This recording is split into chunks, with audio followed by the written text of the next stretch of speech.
బావా అంత బాగానా బావా దా కూర్చో బావా అచ్చమ్మది ఒకసారి ఫోన్ చేస్తే మటన్ అని తీసుకొస్తాను కదా బావా. అదే లేదు శివ, నాకు బయట పని ఉన్నది ఇక నేను వెళ్తాను. అల్లుడా ఇంతగానో వచ్చి తినకుండా పోతావా బిడ్డ, కొంచెం తినిపో. లేదత్తమ్మా, బయట చిన్న పని ఉన్నది, మళ్ళీ 2-3 రోజులు వస్తలే, అప్పుడు తింటా. సరే కానీ బావ మా చెల్లితో ఏమంటున్నా బావ, ప్లీజ్ బావ దండం పెడతా, మా చెల్లిని ప్లీజ్ చేసుకో. జరిగిందో జరిగింది, మా గురించి నీకు తెలుసు కదా బావ. ఇక శివ ప్లీజ్ అర్థం చేసుకో, నేను దాని గురించి ఏం ఆలోచించలే. బావ వాడు చెప్పిన మాటలు పట్టించుకో బావ, ప్లీజ్ మనకి దండం పెట్టు బావ, మా చెల్లిని పెళ్లి చేసుకో బావ. ఒక్కటి చెప్పు బావ, మా మీద మా చెల్లి మీద నమ్మకం లేదా బావ నీకు? ఏ ఊకో శివ, నమ్మకం గురించి మాట్లాడుతున్నాం, మన అందరూ ఒకటే కుటుంబమేనా. బావా ఇంత మంచిగా నువ్వే అంటాను, మా గురించి తెలుసు, కావాలని నేను అత్తమ్మతో మాట్లాడతా బావా. శివ ఈ విషయం ఇంట్లో మాట్లాడుకునే కాదు, అట్లా బయటికి వెళ్ళి మాట్లాడుకుందాం బా. సరే బావ, అమ్మ నేను బావ బయటికి పోయి కొంచెం మాట్లాడుకుని వస్తాం సరేనా? వంట చేసి పెట్టు నువ్వు అయితే.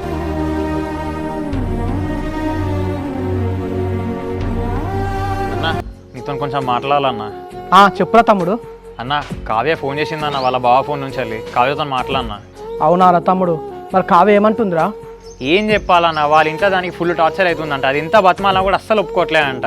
ఇంట్లో నుంచి వచ్చేయడానికి ఒప్పుకుందన్న, ఇక్కడికైనా వెళ్ళి మ్యారేజ్ చేసుకోవాలని డిసైడ్ అయినా. ఇక తమ్ముడు పెళ్లి చేసుకోవడం ఏమున్నదిరా, చేసుకోవచ్చు ఎట్లయినా, కానీ పెళ్లి తర్వాతనే చాలా ప్రాబ్లమ్స్ వస్తాయి. నీ దాని గురించి ఆలోచిస్తానా?